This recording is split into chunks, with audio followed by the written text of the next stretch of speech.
ये कहानी बर्लिन नाम के एक बहुत ज़हीन चोर की है जो अपने साथियों के साथ बहुत समझदारी से चोरी करता है। शुरुआत बर्लिन को दिखाने से होती है जिसकी तीसरी बीवी भी उसे डिवोर्स देकर जा रही थी, जिस वजह से वो काफी टूट जाता है। बहुत दुखी था क्योंकि आज तक कोई भी उसका नहीं बना, उसे कोई प्यार नहीं करता। अब इतनी ही देर में यहाँ बर्लिन की टीम भी आ गई जो उसे अपने साथ गाड़ी में बिठाकर वहाँ से ले जाती है क्योंकि अब इन्हें अपनी चोरी करनी। टीम में बर्लिन के अलावा 4 और लोग थे। एक लड़की थी हैकर, एक लड़का था लॉक मास्टर, हर तरह के लॉक को वो आसानी तोड़ लिया करता था। तीसरा एक थोड़ा बुरा आदमी था, वो प्रोफेसर था, काफी ज़हीन था। वो इतना स्मार्ट था कि ये सारी चोरियां वो ही प्लान किया करता था कि कौन सी चोरी कब कहां और कैसे करनी है। एक होता है सेटेलाइट मैन जो सेटेलाइट्स को काफी अच्छे से संभालता, हैंडल किया करता। इसके अलावा हथियारों में भी उसे काफी महारत थी, लड़ना भी काफी अच्छे से आता था। ये 5 जो पुलिस ऑफिसर्स बनकर एक काफी आलीशान जगह पर पहुंचती है जहाँ अमीर लोग बैठे डिनर कर रहे थे। वो एक अमीर आदमी के पास आकर उसे नकली वारंट दिखाती है। उसे कहती है कि हमें ये खबर मिली है कि तुम काफी कीमती और महंगी चीजों की स्मगलिंग करते हो, इसीलिए हम तुम्हारी तिजोरी की तलाशी लेने आए। इसीलिए अमीर आदमी बर्लिन को अपनी तिजोरी के पास लेकर जाता है और यहाँ बर्लिन उसे बता ही देता है कि हम कोई पुलिस ऑफिसर्स नहीं है, बल्कि हम तो यहाँ पुराने वक्त का वो कीमती प्याला लेने आए हैं जो तुम्हारे पास है। अब क्योंकि अमीर आदमी कोई लड़ाई हंगामा करना नहीं चाहता था, इसीलिए वो चुपचाप प्याला बर्लिन को दे देता है। और अब जब ये पांचों यहाँ से जाने लगती है तो एक लड़का उनसे कहता है कि तुम लोग तो पुलिस ऑफिसर्स कहीं से भी नहीं लग रहे। इस वजह से बर्लिन को काफी गुस्सा, वो बहाने से उस लड़के को बाहर लेकर गया, उसे इतना रुलाता है कि वो घुटनों पर आ गया। बर्लिन को कहता है कि प्लीज मुझे छोड़ दो, मुझसे गलती हो गई। बर्लिन उसे कहता है कि सबके सामने स्मार्ट बनने की कोशिश ना करो, वरना मैं एक गोली से ही तुम्हारा सर उड़ा दूं। मैं ये भी जानता हूँ कि तुम ये सब कुछ अपनी दोस्त को दिखाने के लिए कर रही हो कि तुम कितने बड़े हीरो हो। तुम जो हो उसके सामने वही रहो, उसके साथ प्यार से रहो, क्योंकि प्यार से बढ़कर इस दुनिया में कुछ भी नहीं। जिसके बाद अगले दिन वो एक होटल में जाती है जहाँ अपनी चोरी का सारा प्लान करने वाली। बर्लिन एक और लड़की को अपनी टीम में शामिल कर लेता है जो इंजीनियर। इस लड़की को भी किसी ने धोखा दिया था, इस वजह से वो दिमागी तौर पर थोड़ी कमजोर हो गई। अब क्योंकि वो पहले से काफी बेहतर हो गई थी, इसलिए चोरी में उनका साथ देने के लिए आ चुकी थी। जिसके बाद अब यहाँ बर्लिन और प्रोफेसर सबको अपना प्लान बताती है। वो बताती है कि इस प्याले की मदद से हम 44 मिलियन के जेवर की चोरी करने वाले। सब लोग इस प्लान को समझ जाते हैं और अगले ही दिन ये लोग एक फादर से मिलने चर्च गए। बर्लिन फादर को बताता है कि मैं एक प्रोफेसर हूँ और ये सारे मेरे स्टूडेंट्स हैं। हमने एक रिसर्च की है जिस दौरान हमें पता चला है कि आपके इस चर्च के नीचे बहुत सारा खजाना है, तो हम लोग यहाँ पर खुदाई करना चाहते हैं ताकि ये देख सके कि यहाँ पर खजाना है भी या नहीं। ये सुनकर फादर काफी खुश हो जाते हैं क्योंकि अगर सच में यहाँ पर खजाना है तो चर्च को इससे काफी फायदा होगा। फादर उन्हें बेसमेंट में लेकर जाता है और यहाँ पर खुदाई करने की इजाजत दे देता है। अब यहाँ पर सच बात ये थी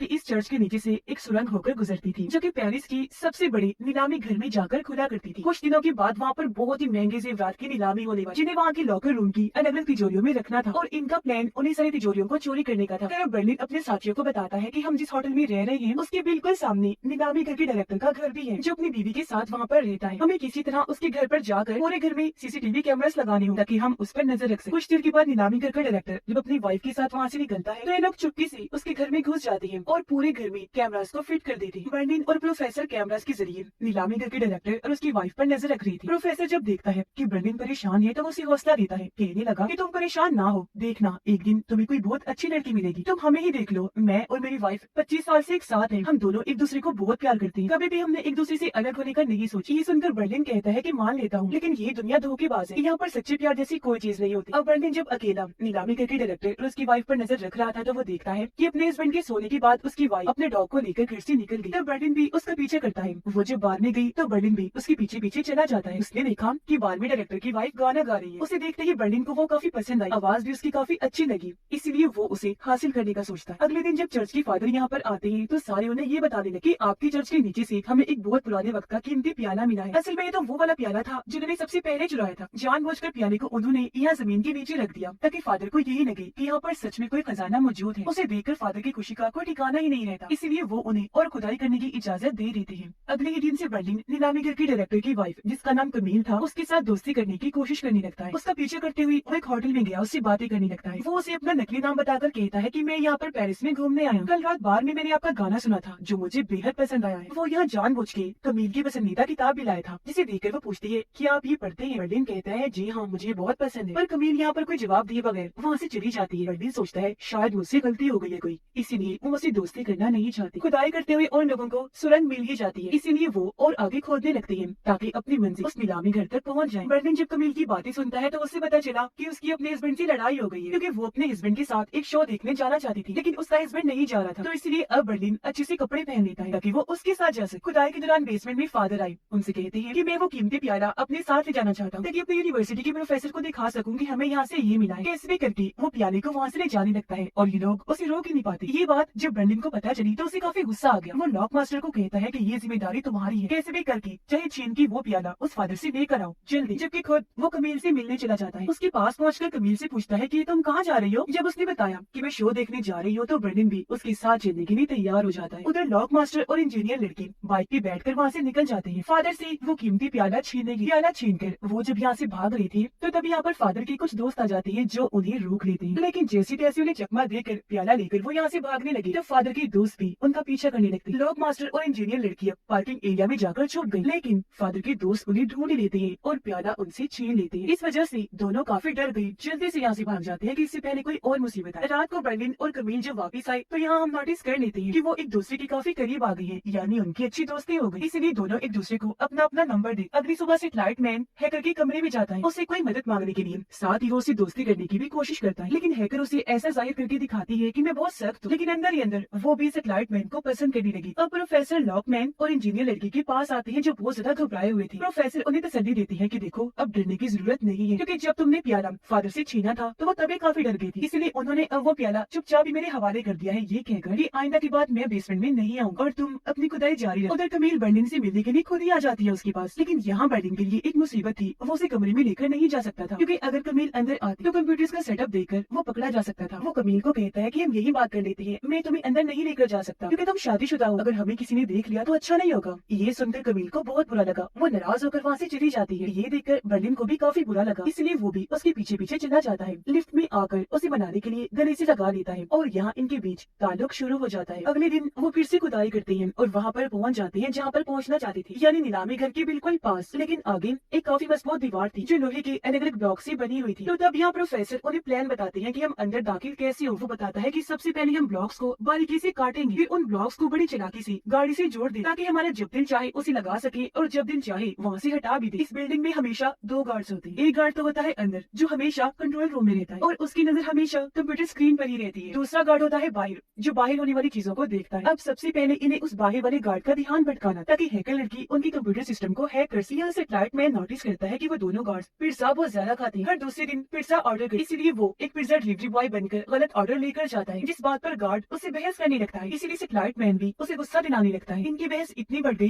कि गार्ड दूसरे गार्ड को भी लड़ने के लिए बुला लेता है और इस चीज का फायदा उठाकर हैकर लड़की उनकी कंप्यूटर सिस्टम को हैक कर लेती है, यानी कि अब वो सारे कैमरास को कंट्रोल कर सकती है। अब ब्रेंडन फिर से अपनी टीम को प्लान बताने लगता है और ये लोग फिर से उस सुरंग में चले जाते हैं। बहुत ही पतली तार से उस दीवार के ब्लॉक्स को काटने लगते हैं कि वहाँ एक मकनातीस लगाकर उसे थोड़ा सा ऊपर कर लेते हैं और आखिरकार लॉकर रूम में आ जाते हैं, जहाँ पर वो सारी तिजोरियां हैं जिनके अंदर जेवरात होंगी, यानी कि इनका प्लान बिल्कुल ठीक चल रहा था अब तक। और अब बस इन्हें इंतजार था नीलामी घर के सामान आने का, जिनमें वो सारे जेवरात भी होंगे जो बाद में इन तिजोरियों में रखे जाने थे और इस तरह आसानी वो सारी तिजोरियों को चोरी कर सकती थी। अब इस चोरी की प्लानिंग के साथ साथ ब्रेंडन के प्यार की कहानी भी कमील के साथ शुरू हो जाती। वो अपना आधा टाइम इस प्लान को दे रहा था जबकि आधा कमील को दिया करता है। लेकिन एक दिन कमील का हस्बैंड दोनों को एक साथ देख लेता है। लेकिन यहाँ पर ब्रेंडन कमील के हस्बैंड को ये कह देता है कि मैं एक आर्टिस्ट हूँ, आपकी वाइफ से मिलना चाहता था, इसीलिए आज यहाँ पर आया। पर अपने हस्बैंड के जाने के बाद कमील ब्रेंडन को कहती है कि मुझे डर लग रहा है कहीं मेरे हस्बैंड को हमारे बारे में पता न चल जाए। ब्रेंडन उसे कहता है कि चलो फिर हम किसी ऐसी जगह पर चलते हैं जहाँ पर हमारे अलावा और कोई ना। इसलिए ये दोनों एक होटल में जाकर एक साथ वक्त गुजारते हैं, जबकि प्रोफेसर और बाकी लोग अपने होटल में होते हैं। या प्रोफेसर की वाइफ उसे कॉल करके कहती है कि अब मैं तुम्हारे साथ नहीं रहना चाहती क्योंकि तुम मुझे बिल्कुल टाइम नहीं देती। ये सुनकर प्रोफेसर के होश उड़ जाते हैं। वो काफी हैरान और परेशान हो गया ये सोचकर कि मेरी वाइफ तो मुझे इतना प्यार करती थी, मैंने कभी सोचा ही नहीं था कि वो मुझे छोड़ के चली जाए और अब आखिरकार वो मेरे साथ ऐसा कैसे कर सकती है। जाहिर है इस वजह से प्रोफेसर को काफी धक्का लगता है। तब उसका चेहरा देखकर इंजीनियर लड़की समझ जाती है कि जरूर इसकी वाइफ ने डिवोर्स दे दी है। अब से फ्लाइट मैन लॉक मास्टर से कहता है कि मुझे बताओ मेरी बाइक तुमने कहाँ रख दी है, क्योंकि जब तुम फादर से प्याला छीनने गई थी तभी के बाद से मैंने अपनी बाइक नहीं देखी। इस पर हैकर लड़की उसे सारी बात बता देती है कि प्याला छीनने के दौरान हम पर भी हमला हो गया था, इसीलिए वो बाइक वहीं पर रह गई और अब मुझे डर लग रहा है क्योंकि अगर वो बाइक पकड़ी गई तो हम भी पकड़े जाएंगे। वजह यह है कि जिस पासपोर्ट पर वो बाइक है वो असली है। ये सुनकर तो लॉक मास्टर और भी डर जाता है और बताता है कि वो बाइक अब जरूर फादर के गुंडों के पास हो। रात को इंजीनियर लड़की प्रोफेसर के पास आकर कहती है मुझे पता है आप काफी दुखी हैं, क्योंकि मैं खुद भी जानती हूँ कि दिल टूटना कैसा होता है। प्रोफेसर कहती है मैंने ऐसा कभी नहीं सोचा था कि मेरी वाइफ मुझे एक दिन छोड़कर चली जाए। इंजीनियर कहती है कि मुझे इसके पीछे कोई और वजह लगती है, जरूर आपकी वाइफ का किसी और के साथ चक्कर चल रहा है, इसीलिए वो आपको छोड़ना चाहती है। ये सुनकर प्रोफेसर को काफी हैरत हुई, लेकिन इस बारे में वो छानबीन करने लगता है, जहाँ जल्दी उसे पता चल गया कि ये सच है, मेरी वाइफ सच में किसी और के साथ हो चुकी है। ब्रेंडन और कमील जब एक साथ थे तो कमील का हस्बैंड उसे कॉल करके बताता है कि आज मैं छुट्टी पर था और मैंने तुम्हारी सारी ईमेल्स पढ़ ली है, मुझे पता चल गया है कि तुम्हारा अब किसी और के साथ चक्कर है। ये सुनकर ब्रेंडन हैरान नहीं था बल्कि वो तो खुश हो रहा था कि चलो शुक्र है अब कमील मुझे अपना लेगी और अपने हस्बैंड को छोड़ दे। लेकिन कमील तो उसे ये कह देती है कि मैं अपने हस्बैंड को नहीं छोड़ सकती, मैं उसे बहुत बहुत प्यार करती हूँ, मैं तुम्हें भी नहीं छोड़ सकती, तुम्हें भी पसंद करती हूँ, लेकिन मैं तुम्हारी वजह से अपने हस्बैंड को नहीं छोड़ सकती क्योंकि तुम्हारे साथ मेरी बस दोस्ती, जबकि मैं और मेरे हस्बैंड तो बच्चे के लिए प्लान बना रहे। ये सुनकर बर्लिन एक बार फिर टूट जाता है क्योंकि आज कमील भी उसे धोखा देगी, यानी कि आज भी उसे सच्चा प्यार नहीं मिला। इसलिए वो जब यहाँ से जा रहा था तो लॉक मास्टर को कॉल करके बताता है कि कमील का हस्बैंड बहुत ही चालाक इंसान है और अब मैं उसे सबक सिखा कर ही रहूं। अब कमील का हस्बैंड अपनी नीलामी करके लॉकर रूम में पहुंच जाता है और आने वाले सामान को तिजोरियों में रखने लगता है, जबकि उधर बर्लिन और उसकी टीम भी बिल्कुल तैयार थी उन सबको चुराने के लिए। जैसे ही सारी चीजें कमील का हस्बैंड तिजोरियों में रखता है तो वो टीम भी आगे बढ़ती है अपने प्लान को अंजाम देने के लिए। एक एक करके तिजोरियों में जो भी सामान था वो सबको चुराने लगती है। यहाँ पर प्रोफेसर अपने घर टूटने की वजह से दुखी था, जबकि बर्लिन को एक बार फिर धोखा मिला था, वो इस वजह से उसी में था। तो यहाँ पर इन दोनों की आपस में बहस हो जाती है, जिस दौरान गलती से एक चीज वहाँ पर गिर गई जिससे आवाज पैदा हुई और ये आवाज कमील का हस्बैंड नीलामी घर का डायरेक्टर सुन लेता है। इसीलिए वो गार्ड को कहता है कि जल्दी जाओ लॉकर रूम में चेक करो वहाँ पर कोई है तो नहीं। और अब जब सिक्योरिटी गार्ड वहाँ पर चेक करने के लिए आया तो ये सब लोग जल्दी से वहाँ पर छुप गए, तो गार्ड उन्हें देख ही नहीं पाता, उसे लगता है कि यहाँ पर सब कुछ ठीक है। अब ये लोग भी बड़ी चालाकी से सारी तिजोरियों को चोरी कर लेती है और चुपचाप यहाँ से निकल भी जाते हैं। अब ये लोग प्लान करती है कि हम यहाँ पर अपनी हर एक चीज को हटा देंगे, साफ सफाई भी कर देंगे ताकि किसी को भी कभी शक ना हो कि हम यहाँ पर आए और हमने ही ये चोरी। अब हालांकि उन्होंने ऐसे कपड़े पहने हुए थे कि यहाँ पर उनका बाल भी नहीं गिर सकता था, लेकिन वो फिर भी यहाँ पर सफाई करती है ताकि कोई भी सबूत यहाँ पर रह ना जाए और पुलिस इन तक पहुँच ना जाए। रात के वक्त बर्लिन लॉक मास्टर के साथ कमील के हस्बैंड के घर जाता है, यहाँ वो उसे एक दवाई सुगाकर बेहोश कर देती है, फिर उसके पूरे घर से ये लोग कैमरास को निकाल देते हैं। फिर बर्लिन लॉक मास्टर को कहता है कि अब से हम सारे अलग अलग होटल्स में रुकेंगे और कोई भी बाहर नहीं निकलेगा क्योंकि अगर कोई बाहर आया तो हम पकड़े जा सकते हैं, यानी कि एक रात के लिए उन्हें अंडरग्राउंड सबसे छुपकर अलग अलग रहना पड़े। ये कहकर वो लॉक मास्टर को यहाँ से भेज देता है, जबकि खुद कमील के हस्बैंड के कपड़े पहनकर उसके फार्म हाउस में जाता है और जो जेवरात इन्होंने चुराई थी उनमें से एक लॉकेट के टुकड़े करके वो पूरे घर में फैला देता है ताकि जब पुलिस इंक्वायरी करने यहाँ पर आई तो उन्हें यही लगे कि कमील के हस्बैंड ने ही चोरी या फिर चोरी में चोरों का साथ दिया है। अब असल में यहाँ पर बर्लिन कमील के हस्बैंड के साथ ही सब कुछ बदला लेने के लिए कर रहा था, उसे फंसा कर ताकि वो फंस जाए और उसकी वाइफ कमील मेरे पास आ जाए और हम दोनों का ताल्लुक दोबारा से पहले जैसा हो जाए। अब लॉकर रूम से बाहर आने के बाद ये उस दीवार को भी मजबूती से वेल्डिंग कर देते हैं ताकि यहाँ पर भी कोई सबूत बाकी ना रहे। फिर उन्होंने पूरे सुरंग को भी पहले जैसा बना दिया, फिर सारे कैमरास पर से और सिस्टम पर से भी पूरी तरह अपना कंट्रोल हटा देते हैं ताकि शक की जरा से भी गुंजाइश ना बचे। रात के वक्त सेटेलाइट मैन हैकर लड़की से मिलने आता है, उसे कहने लगा कि अभी फिलहाल मैं पेरिस नहीं छोड़ सकता क्योंकि अगर पुलिस बाइक तक पहुंच गई तो वो लोग मेरे पासपोर्ट तक भी पहुंच जाएंगे। मैं अपना पासपोर्ट चुराने ऑफिस गया था लेकिन वहाँ हर तरफ अलार्म लगी हुई, इसलिए मैं पासपोर्ट नहीं चुराया और अब मुझे तुम्हारी मदद चाहिए ताकि मैं अपना पासपोर्ट हासिल कर सकूं। ये सुनकर हैकर लड़की कहती है पर मैं तुम्हारे साथ नहीं जा सकती, बर्लिन ने बाहर निकलने से मना किया है। ये सुनकर सेटेलाइट मैन कहता है पर ऐसा करना ही पड़ेगा क्योंकि अगर मेरा पासपोर्ट पुलिस के हाथ लग गया तो हम लोग और हमारी चोरी तो वैसे भी पकड़ी जाए, इसलिए अब जल्दी से मेरे साथ चलो। जो सुनकर हैकर लड़की भी उसकी मदद करने को राजी हो जाती है। ये दोनों अपने साथियों से बहाना बनाकर वहाँ से बाहर निकल जाते हैं, जबकि लॉक मास्टर इंजीनियर लड़की के कमरे में आ जाता है। इंजीनियर लड़की लॉक मास्टर से पूछती है कि तुम्हारी उंगली पर टैटू कैसा बना हुआ है, जिस पर दोनों एक दूसरे को देखकर मुस्कुराने लगे क्योंकि ये भी एक दूसरे को पसंद करते। हैकर और सेटेलाइट मैन उस ऑफिस में पहुंच जाते हैं। हैकर यहाँ के सिस्टम को हैक करके उसका पासपोर्ट निकालने की कोशिश करती है, लेकिन सिक्योरिटी गार्ड उन्हें देख लेता है और पूछता है कि तुम लोग कौन हो और यहाँ पर क्या कर रहे हैं। तब हैकर कहती है कि मैं यहाँ की नई वर्कर हूँ, लेकिन तभी यहाँ पर और भी वर्कर्स आ जाते हैं जो हैकर से उल्टे सीधे सवाल जवाब करने लगते हैं। इसी दौरान हैकर के कंप्यूटर में एरर आने लगता है, यानी पासपोर्ट निकलने में गड़बड़ी आ रही थी। ये देखकर गार्ड हैकर को कहता है कि तुम्हें कंप्यूटर को दोबारा से चलाना होगा, रीस्टार्ट करना होगा। अब ऐसा करने के लिए गार्ड जब टेबल के नीचे जाता है तो वो वहाँ पर सेटेलाइट मैन को देख लेता है जो छुपा हुआ था। अब एक तरफ हैकर उसका पासपोर्ट डिलीट कर रही थी, जबकि गार्ड सेटेलाइट मैन पर गन तान लेता है, पूछता है कि बताओ आखिर तुम दोनों कौन हो और यहाँ पर क्या करने आए हो। सेटेलाइट मैन उसकी तरफ कुछ फेंक कर मारता है जिससे उसकी गन नीचे गिर गई। गन को जल्दी से हैकर उठाकर उन्हीं पर तान लेती है। वो उनसे झूठ बोल देती है कि हम लोग चोर हैं और यहाँ पर चोरी करने के लिए आए हैं। दोनों उनसे कुछ पैसे भी छीनते हैं और यहाँ से भाग निकलते, जिस बात से दोनों ही काफी खुश हो गए। लॉक मास्टर और इंजीनियर एक बार में गए जहाँ पर बहुत सारे अमीर लोग आए हुए थे, तो यहाँ से वो उनकी गाड़ी चुराने का सोचती है। सिक्योरिटी गार्ड उन्हें अंदर जाने नहीं देती, इसीलिए वो बड़ी चालाकी से एक कपल की गाड़ी चुराकर वहाँ से भाग जाते हैं। लॉक मास्टर इंजीनियर लड़की को लेकर एक जगह पर जाता है जहाँ पर रेस हो रही थी और ये गाड़ियों की रेस, इसलिए लॉक मास्टर वहाँ के एक आदमी को चैलेंज करता है। कहने लगा कि अगर मैं ये रेस हार जाऊंगा तो मैं अपनी गाड़ी तुम्हें दे दूंगा और अगर तुम हार गए तो तुम्हें मुझे देनी पड़ेगी। इंजीनियर लड़की यहाँ पर चोरी किया हुआ एक हार भी लेकर आई होती है, उसका पहनने का दिल कर रहा था, लेकिन लॉक मास्टर उसे ऐसा करने से मना कर रहा था, ये कहकर कि यहाँ पर इसे पहनना खतरे से खाली नहीं होगा। जिस पर इंजीनियर कहती है कि मैंने अपनी जिंदगी में इतना महंगा और कीमती लॉकेट पहली बार देखा है, मेरा बहुत दिल कर रहा है इसको पहनने, लेकिन अगर तुम मना कर रहे हो तो मैं बाद में पहन लूंगी। ये कहकर उसने हार को अपनी जेब में रख लिया। अब इस रेस में लड़कियों को भी गाड़ी के ऊपर खड़ा किया जाता था, यानी एक गाड़ी पर एक लड़की खड़ी हुआ गाड़ी को वो स्पीड में चलाया जाता है। जैसे रेस स्टार्ट हुई इंजीनियर लड़की को काफी मजा आया क्योंकि वो लॉक मास्टर की गाड़ी के ऊपर खड़ी। तभी इंजीनियर लड़की का फोन बजने लगा, उसने जब चेक किया तो उसके पुराने दोस्त का फोन था। ये देख वो काफी हैरान रह गई, जिस बातें भी हो जाती है, इसलिए लॉक मास्टर को गाड़ी रोकने के लिए कहती है। वो भी बिना सोचे गाड़ी रोक देता है और इस राउंड वो इस रेस में हार गया था। इंजीनियर लड़की बहुत ज्यादा रोने लगती है, इसलिए लॉक मास्टर उसे संभालता है। रेस हारने की वजह से लॉक मास्टर को वो गाड़ी दूसरे लड़के को देनी पड़ती है, जिसके बाद वो इंजीनियर को लेकर यहाँ से चला जाता है। वो उसे एयरपोर्ट पर ले जाकर एक प्लेन में बिठाता है। पूछने लगा कि आखिर ऐसा क्या हुआ था जो तुमने गाड़ी रुकवाई। वो बताती है कि मेरे पास मेरे पुराने दोस्त की कॉल आ गई थी, जो देखकर मुझे उसकी याद आने लगी और मैं रोने लग गई थी, तो मुझे गाड़ी रुकवानी पड़ी। वो अपनी कहानी बताने लगी कि मेरा वो पुराना दोस्त बहुत अच्छा इंसान था। वो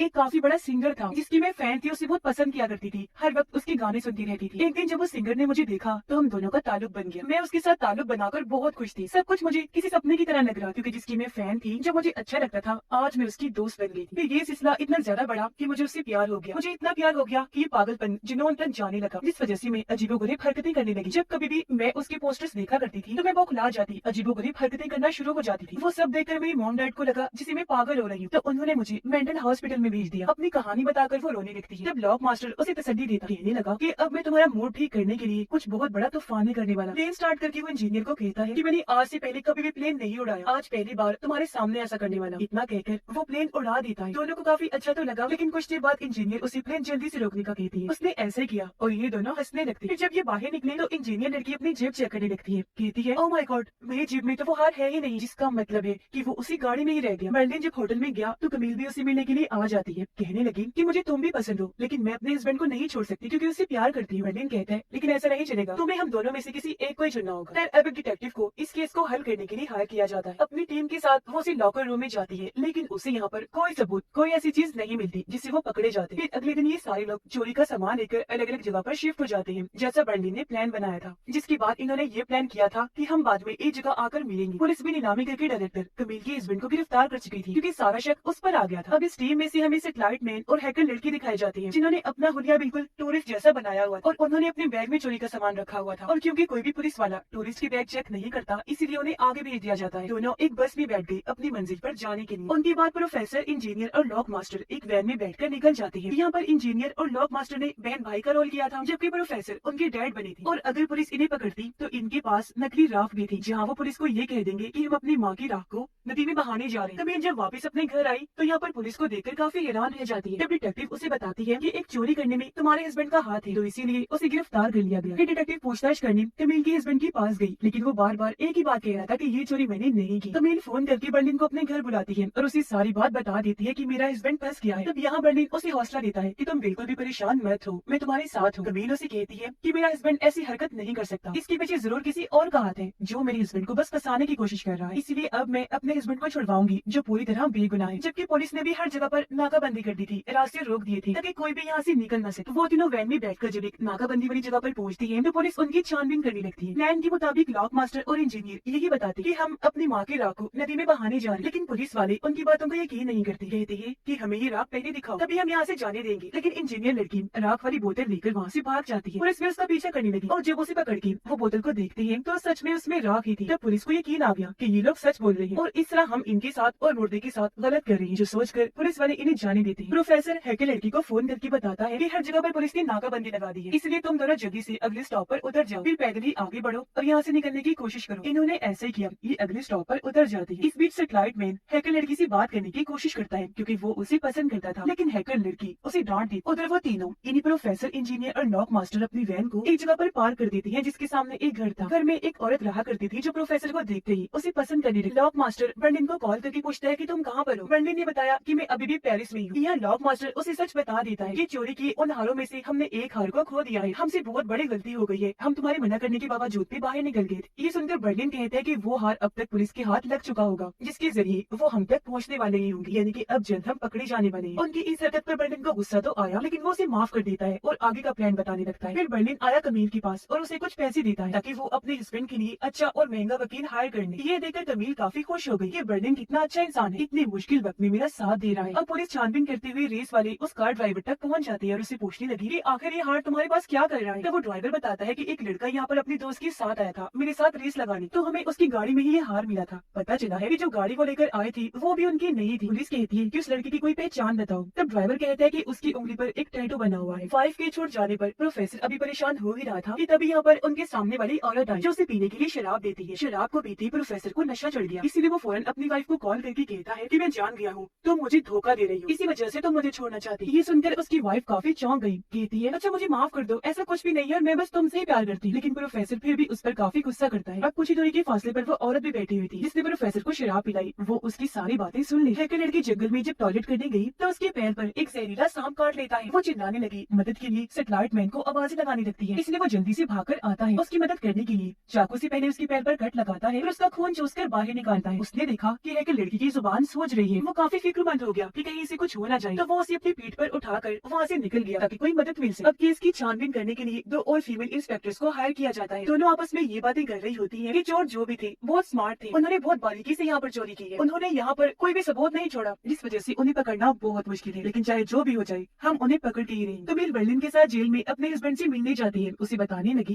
कि ये है मेरा दोस्त बर्लिन जो हमें पैसे देने के लिए तैयार है ताकि तुम्हारे केस के लिए हम अच्छा सा वकील हायर कर लें। जिस पर पहले तो उसका हस्बैंड मना कर देता है, लेकिन उसके कहने पर वो मान भी जाता है। सैटेलाइट मैन हैकर लड़की को लेकर रोड तक आ गया जहाँ इनके सामने पुलिस की गाड़ी आकर रुकती है। वो जब उनसे मदद मांगता है तो पुलिस उन्हें हॉस्पिटल में जाने लगती है। प्रोफेसर उस औरत के घर उसकी बोतल वापस कर देंगे। वो कहती है मैंने तुम्हारी सारी बातें सुन ली है, तुम्हारी वाइफ तुम्हें धोखा दे रही है ना, तो इसलिए अगर अब तुम चाहो तुम उससे दोस्ती कर सकते हो। जिस पर प्रोफेसर खुश हो गया और ये दोनों आपस में बातें करने लगते। लॉक मास्टर और इंजीनियर जो मछली पकड़ रही थी तो शक होने की वजह से पुलिस उनका पीछा करते करते यहाँ भी आ गई। लगातार पुलिस उन पर नजर रखी हुई थी। वो दोनों गले से लग जाते हैं, जो देखकर पुलिस को काफी हैरत हुई क्योंकि उन्होंने तो कहा था हम दोनों बहन भाई हैं। और अब जब लॉक मास्टर अपने सर पर हाथ रखता है तो पुलिस उसकी उंगली पर टैटू बना हुआ देख लेती है। तो यहाँ पर पुलिस को यकीन हो गया कि उन चोरों में से एक चोर ये भी है। कबीर से मिलने उसकी दोस्त था। जब कबीर ने उसे बताया कि मेरा दोस्त बर्लिन यहीं पर है जो बहुत अच्छा है, मेरे हस्बैंड को छुड़वाने के लिए वो मेरी मदद कर रहा है, ये सुनकर उसकी दोस्त काफी हैरान रह गई। कबीर से कहती है ये बात सोचने में काफी अजीब है, वो तुम्हारा दोस्त है लेकिन फिर भी तुम्हारे हस्बैंड को छुड़वाने में तुम्हारी मदद कर रहा है। एम्बुलेंस के जरिए हैकर को जब पुलिस ले जा रही थी तो तभी हैकर की जेब से गन नीचे गिर जाती है, जो देखकर पुलिस को काफी हैरत हुई। अब सैटेलाइट मैन जल्दी से वो गन उठाकर पुलिस पर तान देता है। कहने लगा कि अब जल्दी से जाकर अपनी गाड़ी में बैठ जाओ और हमारे लिए कोई हरकत करने की जरूरत नहीं है। प्रोफेसर जब उस औरत के साथ था तो वो बाहर झांकता है जहाँ पर पुलिस उनकी वैन के सामने खड़ी हुई थी। उसे लगा कि जरूर पुलिस को हम पर शक हो गया है, तो पुलिस के जाने पर वो वहाँ की साफ सफाई कर देता है ताकि हम पकड़े ना जाए और यहाँ से जल्द निकलने की तैयारी करने लगता है। अब एक दिन कमील बर्लिन को कहती है कि देखो मैं अपने हस्बैंड को नहीं छोड़ सकती, तो तुम्हारे लिए बेहतर यही होगा कि तुम मुझे ही छोड़कर यहाँ से चली जाओ। प्रोफेसर इंजीनियर और लॉक मास्टर को बता देता है कि पुलिस यहाँ पर आई थी, उन्हें हम पर शक है, तो हमें जल्द से जल्द यहाँ से निकलना चाहिए। जिसके बाद वो बर्लिन को कॉल करता है उसे पूछने के लिए कि तुम कहाँ पर हो। जब बर्लिन ने उसे बताया कि मैं अभी तक पेरिस में हूँ तो प्रोफेसर उसे कहता है कि तैयार हो जाओ, मैं तुम्हें लेने के लिए आ रहा हूँ। और क्योंकि इस केस को हल नहीं किया जा रहा था तो यहाँ पर एक और डिटेक्टिव को हायर किया जाता है। वो उस टैटू के निशान को हर जगह फैला देती है और कहती है कि अगर इस टैटू वाला इंसान किसी को भी कहीं भी दिखे तो फौरन उसे गिरफ्तार कर लिया जाए। अब कमील से मिलने दोबारा उसकी दोस्त आई, पूछती है कि कमील तुम्हारी जिंदगी में ये सब कुछ क्यों चल रहा है और इतनी जल्दी जल्दी सब कैसे हो रहा है। कमील कहती है कि मैं खुद परेशान हूँ, मुझे भी समझ नहीं आ रही कि यहाँ पर चल क्या रहा है। जिस पर उसकी दोस्त कहती है कि अक्सर मैंने फिल्मों में देखा है कि लड़की का जो दोस्त होता है वही उसके हस्बैंड को फंसाता है और तुम्हारे केस में भी मुझे ऐसा ही लग रहा है। हो सकता है कि बर्लिन ही वो इंसान हो जिसने तुम्हारे हस्बैंड को फंसाया है और अब वो तुम्हारी मदद करने का नाटक कर रहा है ताकि तुम्हारे सामने हीरो बन सके। ये सुनकर कमील को काफी हैरानी हुई और वो चुपके से बर्लिन की जेब से उसका पास चुरा लेती है ताकि वो बर्लिन के कमरे में जाकर चेक कर सके कि क्या मेरी दोस्त सच कह रही है, क्योंकि अभी तक उसने बर्लिन का कमरा नहीं देखा था। प्रोफेसर भी बर्लिन से मिलने के लिए आ जाता है और ये दोनों भी यहाँ से निकलने का प्लान बना लेते। पुलिस को लग रहा था कि वो सारे चोर अभी भी उस होटल में ही रह रहे हैं, इसलिए वो उन्हें पकड़ने के लिए वहाँ पहुँच जाती है, जबकि बाकी पुलिस उनकी वैन के पास आ जाती है बाकियों को पकड़ने के लिए। कमील भी जब बर्लिन के कमरे में जाती है तो यहाँ पर कैमरास और बाकी सेटअप देखकर काफी हैरान रह जाती है। वो समझ गई कि बर्लिन ही चोर है और इसने ही मेरे हस्बैंड को फंसाया है। उधर पुलिस उनकी वैन की तरफ बढ़ रही थी जिसके अंदर इंजीनियर और लॉक मास्टर थे। पुलिस जब उन पर गोली चलाने लगती है तो वो लोग भी बदले में गोलियां चलाते हैं। तब इंस्पेक्टर उनसे पूछती है कि आखिर तुम लोगों की मांगे क्या है। इसी के साथ वैन में पर्दे के पीछे से एक स्पीकर बाहर आता है जिसमें लॉक मास्टर कहता है कि हमारी ये मांग है कि तुम हमें 5 मिनट दो सोचने के लिए। अब यहाँ हमने देखा कि उन्होंने अपनी वैन ऐसी जगह पर पार्क की थी जिसके नीचे टनल का रास्ता था, यानी कि सुरंग, इसलिए वो सुरंग के रास्ते भागने लगते हैं। जबकि पुलिस को गुमराह करने के लिए उन्होंने वहाँ पर पपेट कठपुतलियां लगाई हुई थी और जो माइक था वहीं पर स्पीकर लगा हुआ था ताकि उनको ये लगे कि यही स्पीकर में बोल रहे हैं। और अब जब वो दोनों यहाँ से काफी दूर चले गए तो पुलिस भी समझ जाती है कि उन्होंने हमें पागल बनाया है, वो तो यहाँ से भाग चुके हैं। पुलिस ने जब देखा कि यहाँ पर एक सुरंग है तो वो भी इसके अंदर चली जाती है और लोगों का पीछा करने की। सैटेलाइट मैन दोनों पुलिस ऑफिसर्स को बंदी बनाकर हैकर लड़की को लेकर यहाँ से भाग जाता है। लॉक मास्टर और इंजीनियर जब सुरंग से बाहर आए तो वो देखते हैं कि यहाँ पर ट्रक्स खड़े हुए हैं। दोनों जल्दी से भागकर एक ट्रक के ऊपर चले गए और जिस रंग का ट्रक था उसे रंग की पन्नी लपेटकर वहाँ पर छुप जाते हैं। और अब जब पुलिस वहाँ पर आकर छानबीन करती है तो वो दोनों उन्हें कहीं भी नहीं मिलते। कमील ने अपने दोस्त को बर्लिन के बारे में सब कुछ बता दिया था, जिस पर उसकी दोस्त का कहना था कि तुम जल्दी से पुलिस को कॉल करके उसकी सारी सच्चाई बता ताकि बर्लिन फंस जाए और पुलिस उसे गिरफ्तार कर ले। अब तभी कमील को ख्याल आया कि मुझे भी अपने हस्बैंड के लॉकर का सामान चेक करना चाहिए और जब वो उसका सामान चेक करने लगी तो तभी उसे वहाँ अपने हस्बैंड की तस्वीरें मिलती है जो उसकी दूसरी बीवी के साथ थी और उनका बच्चा भी होने वाला था। ये देखकर कमील काफी हैरान और परेशान रह गई। सोचती है कि इतने सालों से मेरा हस्बैंड मुझे धोखा दे रहा था जिससे मैं इतना प्यार किया करती थी। वो सोचती है कि मेरा हस्बैंड कितना चालाक है, उसने मुझे शक भी नहीं होने दिया, इसलिए अब वो पुलिस का फोन काट देती है। बर्लिन के बारे में उन्हें कुछ नहीं बताती, क्योंकि इस वक्त उसे बर्लिन से ज्यादा अपना हस्बैंड गुनहगार लग रहा था। जिस पर उसकी दोस्त कबील को कहती है कि अब हमें बर्लिन को ब्लैकमेल करना चाहिए और जो चीजें उसने चुराई है उसमें से आधा हिस्सा मांगना चाहिए, जिस पर कबील भी मान जाती है। अब प्रोफेसर और बर्लिन अपने अपने कमरों की सफाई कर रहे थे ताकि जब पुलिस यहाँ पर आए छानबीन करने के लिए तो उन्हें कुछ भी ना मिले। हैकर और सेटेलाइट मैन भी पुलिस को बेहोश करके एक कश्ती में अपने साथ ले जाते हैं। इंजीनियर और लॉक मास्टर जिस ट्रक पर थे वो भी चल पड़ता है, जिस वजह से वो काफी खुश थे क्योंकि उन्हें यकीन था कि अब हम बिना किसी रुकावट के अपनी मंजिल पर पहुंच जाएं। इसी बीच बर्लिन हैकर को कॉल करके उसे सीसीटीवी कैमरास को हैक करने को कहता है ताकि वो लोग पुलिस को गुमराह कर सके। हैकर ने जल्दी से कैमरास को हैक कर लिया तो प्रोफेसर और बर्लिन एक ट्रक में बैठकर वहाँ से निकल जाते हैं, जिससे आखिर पुलिस उन्हें बिल्कुल भी नहीं पकड़ पाती। फिर यहाँ से वो दो लड़कों की बाइक रेड कर लेती है। फिर थोड़ा आगे जाने पर फिर से डिलीवरी बॉय बन जाते हैं। आगे चलकर उन्होंने साइकिल ली और पहाड़ों पर वो चढ़ाई करने लगते हैं। ऐसा वो इसलिए कर रहे थे ताकि कोई भी पुलिस वाला उन पर शक न करे और उनका ये प्लान कामयाब भी हो रहा था। और अब आखिरकार हैकर और सेटेलाइट मैन सही सलामत कश्ती से वहाँ से निकल जाते। सेटेलाइट मैन हैकर को कहता है कि मैं तुमसे बहुत प्यार करता हूँ, जब तुम्हें सांप ने काटा था मैं बहुत फिक्रमंद हो गया। ये सुनकर वो काफी खुश हो गई और अब यहाँ वो भी अपने प्यार का इजहार करती है कि हाँ मैं भी तुमसे बहुत प्यार करती हूँ। जिसके बाद वो सभी अपनी मंजिल पर पहुँचते हैं जो एक ही थी। सब यहाँ पर मिले और हंसी खुशी वहाँ से निकल जाते हैं। ये लोग इतनी बड़ी चोरी करके उसमें कामयाब होकर बहुत खुश थे और सही सलामत वहाँ से निकल जाते हैं। इसके बाद हमें कुछ महीनों के बाद का वक्त दिखाया जाता है। बर्लिन कमील को अभी भी नहीं भूला था, इसलिए एक दिन जब कमील उसे मिलने आई तो बर्लिन काफी खुश हुआ और वो उसे सब कुछ सच सच बता देता है कि हाँ मैंने ही तुम्हारे हस्बैंड को फंसाया था क्योंकि मैं तुमसे प्यार करता हूँ, तुम्हें हासिल करना चाहता हूँ। बाहर कमील की दोस्त भी थी जो उसकी इन बातों की रिकॉर्डिंग कर रही, क्योंकि इस रिकॉर्डिंग की मदद से वो बर्लिन को बाद में ब्लैकमेल करने वाली थी। साथ ही अब यहाँ पुलिस डिपार्टमेंट भी पूरी तरह नाकाम ही रह गया था क्योंकि कैसे भी करके ये उन्हें पकड़ ही नहीं पाई थी। और उन्हें यकीन था कि वो लोग दोबारा चोरी जरूर करें, इसलिए पुलिस अब इस मौके की तलाश में थी कि जब वो चोरी करेंगी तो हम फौरन उन्हें पकड़ लेंगे। और अब अगले दिन कमील और उसकी दोस्त बर्लिन से मिलने आते हैं। वो बर्लिन को ब्लैकमेल करने लगती है कि हमारे पास तुम्हारी रिकॉर्डिंग है जो हम पुलिस को दे देंगे और अगर तुम चाहते हो कि हम ऐसा ना करें तो चोरी किए हुए पैसों में से 40% हमें भी दो। ये सुनकर बर्लिन मुस्कुरा दिया, कहता है कि मेरी तो वो रिकॉर्डिंग पहले ही तुम लोगों से चुरा ली है क्योंकि मैं जानता था तुम लोग कुछ ऐसा करने वाले और बाद में मुझे ब्लैकमेल करोगे। लेकिन सच में कमील मैं तुमसे सच्चे दिल से प्यार करता हूँ, मैंने अपने फायदे के लिए तुम्हें जरा भी इस्तेमाल नहीं किया और मेरे लिए पैसा नहीं प्यार तुम जरूरी हो। ये कहकर वो उन दोनों को अपने हिस्से का सारा पैसा दे देता है और ये डील कर लेता है कि मैं अगली बारी जब भी चोरी करूंगा तो सारे पैसे कमील को ही दे दिया करूंगा। जिस पर कमील काफी खुश हो गई, उसके प्यार से मुतासिर हो जाती है। पैसों को हासिल करके कमील और उसकी दोस्त काफी खुश हो गई। यहाँ पर कमील बर्लिन के बारे में ही सोच रही थी क्योंकि अब शायद उसे भी बर्लिन से प्यार हो गया था और ये दोनों एक हो जाए। कुछ दिन के बाद प्रोफेसर बर्लिन से मिलने आया, जहाँ बर्लिन उसे कहता है कि हमारी छुट्टियां हुई काफी दिन हो गए हैं ना, तो क्यों ना अब हम अगली चोरी करने चले। ये सुनकर प्रोफेसर काफी खुश हो जाता है, कहने लगा अरे वाह बहुत अच्छा आइडिया है क्योंकि मैं भी दूसरी चोरी होने का बेसब्री से इंतजार कर रहा हूँ, यार जल्दी करो। दोनों इस बात पर काफी खुश हो गई और इसी के साथ ये सीजन इधर ही खत्म हो जाता है।